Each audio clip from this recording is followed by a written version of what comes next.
Hello, everybody. I'm excited to present the 2-Degree Initiative for Food and Agriculture. What is the 2-Degree Initiative? Well, we start from the fact that we really believe that we have to transform the food system. Why do I say that? Let's just look at one indicator of the food system, and this is undernutrition. So over the last 20 years, you see the solid green line. That is how we've reduced undernutrition. And the dotted lines look at the possible trends based on the past. And as you can see, we are not going to achieve the SDG target of no hunger by 2030. We need to greatly increase the pace of our work. At the same time, over the same period, this is the number of natural catastrophes as measured by the insurance industry. So this is floods, droughts, etc. And as you can see, they've more or less doubled in number in that period. What happens with climate extremes, and especially with small-scale farming? Farmers are unable to meet their needs. They have to sell their productive assets. Sometimes they have to reduce the number of meals they have per day. And in many cases, members of their households have to migrate to make ends meet. Now, I can go through various other indicators of the food system, but all of them will be not on target to achieve what we need to achieve by 2030. So this is the latest information on vulnerability to climate hazards across the globe. And as you can see, is vast areas of sub-Saharan Africa and South Asia are at risk, and portions of Latin America, largely down the backbone of Latin America. So farmers are having to deal with drought, floods, climate variability, growing season reductions, higher growing season temperatures, or various combinations of these things. This indicates the mega adaptation challenge going forward. This is looking at change in length of growing season in 2090.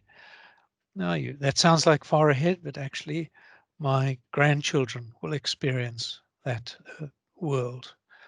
And the different colors indicate the degree of loss or gain of growing season. There's a little bit of green, that's gains in growing season, largely in East Africa. There's almost none anywhere else. And from Southern Africa, it will be more than a 20% loss in growing season by 2090. We would conclude that farming as we know it now will not be feasible in many places.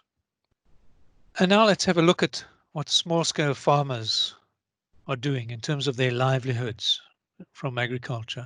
And this is a survey that we have of thousands of households throughout the globe. These are small-scale farming areas, and they're not the easiest areas to farm, but it shows you the challenge that we are facing in terms of agriculture. So not more than 20% of households are stepping up. This means intensifying, getting involved in markets, getting reasonable incomes from farming. Less than 20% of households are stepping out. This is accumulating non-agricultural assets so they can actually get household members out of agriculture. This is also a valid adaptation and livelihood option. What is really worrying is that there's such a vast number of farmers who are hanging in, only coping.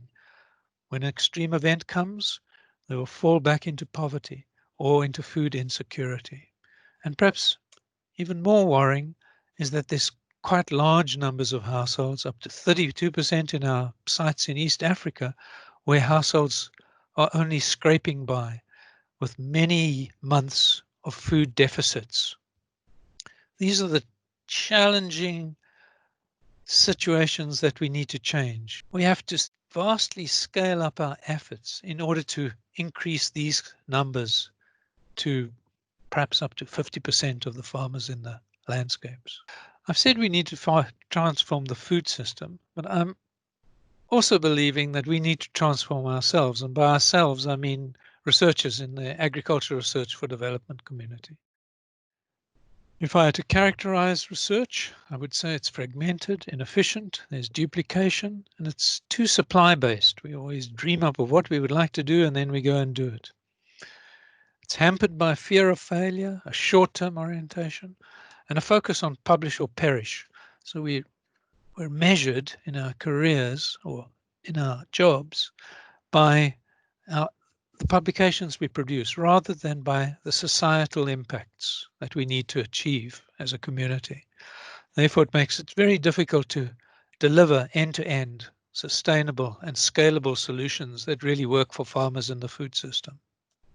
So now let me switch to some of the positive news. So the CGIAR, the International Agricultural Research Centres, are going to put climate change at the center of their future research strategy.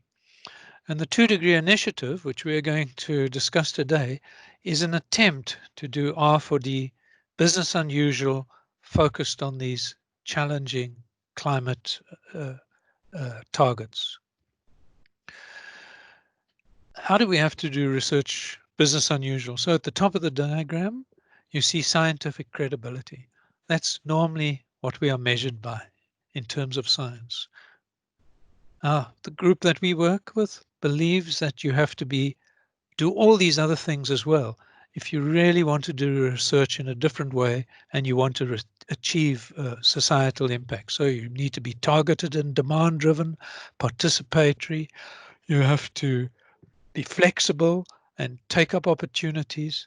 You have to spend a lot of time on capacity building and communication, getting the research results into the beneficiary communities. So let's switch to the 2-degree initiative. What is it? So we believe it's going to be several regional challenges focused on ambitious targets. And these are 8 of the proposed regional challenges. First one is the One Health platform in West Africa, dealing with pests and diseases driven by climate change. How do you get early advisories out? How do you deal with those pests and diseases? Next one is food system resilience in the Sahel, water secure livelihoods in Southern Africa, resilient livelihoods in Middle East and the Horn of Africa, securing the Asian megadeltas against floods, sea level rise, etc. Resilient households in Latin America, low emissions dairy in Latin America. So this is a mitigation challenge. Most of the others focus on adaptation.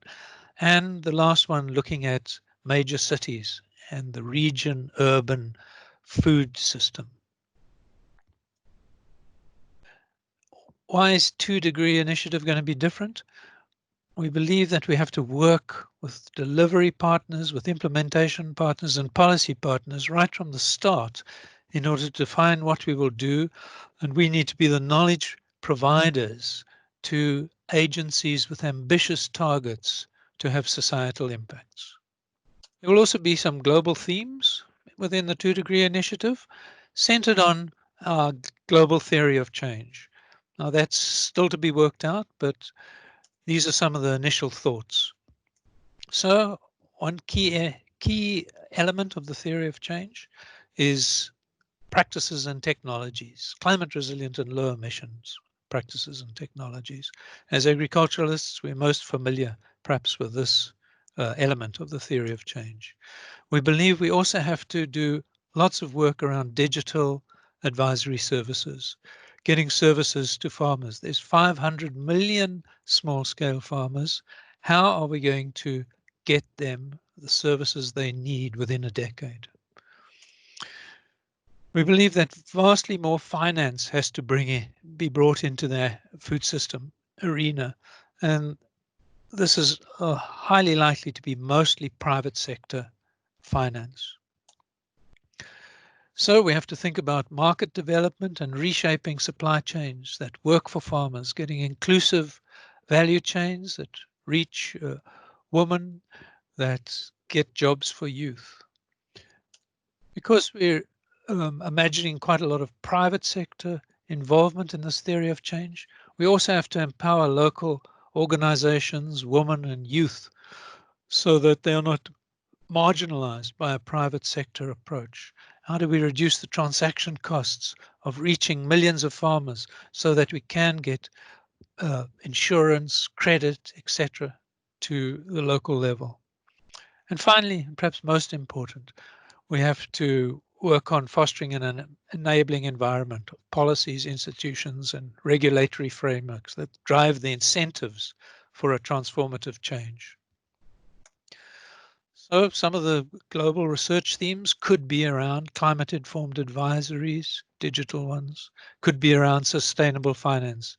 But we first want to listen to local stakeholders from all the regions, and then on the basis of that, define the global themes as well. Thanks a lot.